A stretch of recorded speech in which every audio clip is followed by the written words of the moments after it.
వేరే వాళ్ళ పేరుతో ఉండి వాడికి ఇచ్చిన చోటనే కానీ సెంటిమెంట్ అలాంటిది ఒక ల్యాండ్ టైటిలింగ్ యాక్ట్ తీసుకొచ్చారు. అంటే మొత్తం ప్రభుత్వం యొక్క ఆధ్వర్యంలో ఉంటుంది. అయితే ముఖ్యమంత్రి గారు ఎలక్షన్ ముందే చెప్పడం దాన్ని క్యాన్సిల్ చేయడం జరిగింది. ఈ విధంగా ఇంతేకాదు అనేకమైన కార్యక్రమాలు అంటే కేంద్రం నుంచి మనకు 15th ఫైనాన్స్ డబ్బులు ఎవ్రీ ఇయర్ వస్తాయి. అది కూడా సంవత్సరానికి 2 సార్లు వస్తాయి. మార్చి నుంచి సెప్టెంబర్ దాకా ఇన్స్టాల్మెంటు, సెప్టెంబర్ నుంచి మళ్ళీ మార్చి దాకా ఇన్స్టాల్మెంటు. లాస్ట్ ఇయర్ కాదు 2023-24 మన యొక్క మున్సిపాలిటీకి 454 కోట్లు కేంద్ర ప్రభుత్వం ఇస్తే మున్సిపాలిటీస్కి కూడా దాన్ని వాడేశారు. మున్సిపాలిటీస్ అంటే లోకల్ బాడీస్. అసలు మన చట్టంలో ఏంటంటే లోకల్ బాడీస్కి ఫ్రీడమ్ ఇవ్వాలా, వాళ్ళ డబ్బులు వాడేవాళ్ళారా, వాళ్ళంతా మీటింగ్లు పెట్టుకొని డిస్కస్ చేసుకొని డిబేట్ చేసుకొని ఎక్కడ రోడ్డు వేయాలా ఎక్కడ డ్రైన్ వేయాలని అది లోకల్ బాడీస్. కానీ లోకల్ బాడీస్ని నిర్ణయం చేశారు, ఆ డబ్బులు మొత్తం డైవర్ట్ చేశారు.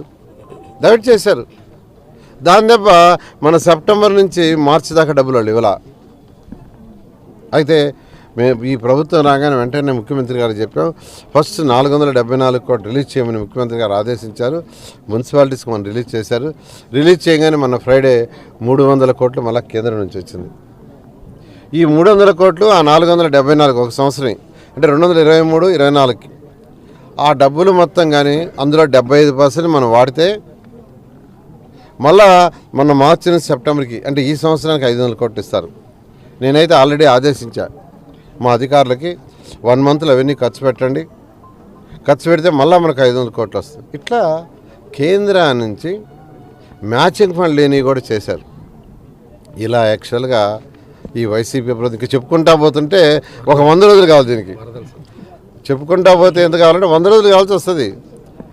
నా డిపార్ట్మెంట్లో 27,000 కోట్ల రూపాయల ప్రాజెక్ట్స్ కేంద్ర ప్రభుత్వం శాంక్షన్ చేసింది. 27,000 కోట్ల రూపాయలు, 2,000 8,000 కాదు. దాంట్లో 10,000 కోట్లు కేంద్రం ఇస్తుంది, 10,000 కోట్లు స్టేట్ గవర్నమెంట్ ఇవ్వాలా, 700 మున్సిపాలిటీస్ పెట్టుకోవాలా. ఫస్ట్ ఇన్స్టాల్మెంట్ రిలీజ్ చేశారు. అందులో భాగంగా స్వచ్ఛాంధ్రాలో 2,900 కోట్లు రిలీజ్ చేస్తే మనం 150 కోట్లు పెట్టాలా. 2021 ఇప్పుడు 2024లో ఉన్నాం.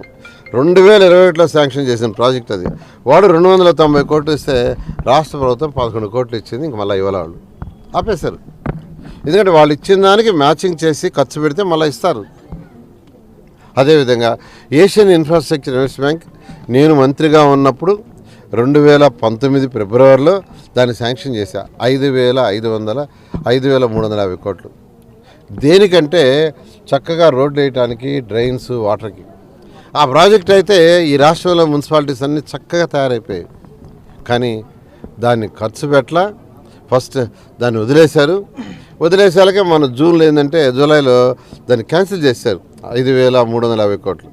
మళ్ళా ముఖ్యమంత్రి గారితో చెప్పి లెటర్ రాయించి కేంద్రానికి మళ్ళా ఏషియన్ ఇన్ఫ్రాస్ట్రక్చర్ ఇన్వెస్ట్మెంట్కి రాస్తే మొన్న బుధవారం లెటర్ వచ్చింది, మీకు ఎక్స్టెండ్ చేస్తున్నాం మరొక 4 సంవత్సరాలు చేసుకోమని. ఇప్పుడు మేము చేస్తున్న పని ఏంటంటే ఈ 100 రోజుల్లో వాళ్ళు చేసిన పనికి మాలిన పని, వచ్చిన డబ్బులన్నీ పోగొడితే వాటిని తెచ్చే పనిలో ఉన్నాం. అది గత ముఖ్యమంత్రి జగన్మోహన్ రెడ్డి యొక్క వ్యవహారం. ఈ విధంగా డిపార్ట్మెంట్ అన్నీ చెప్పుకుంటా పోతే 100 రోజులు చెప్పుకోవాలా, నిజం చెప్తున్నా. కాబట్టి ఈరోజు ఇంటింటికి ఎందుకు పోతున్నామంటే ఈ 100 రోజుల్లో మేము చేసిన ఈ పనులన్నీ వివరిస్తున్నాం.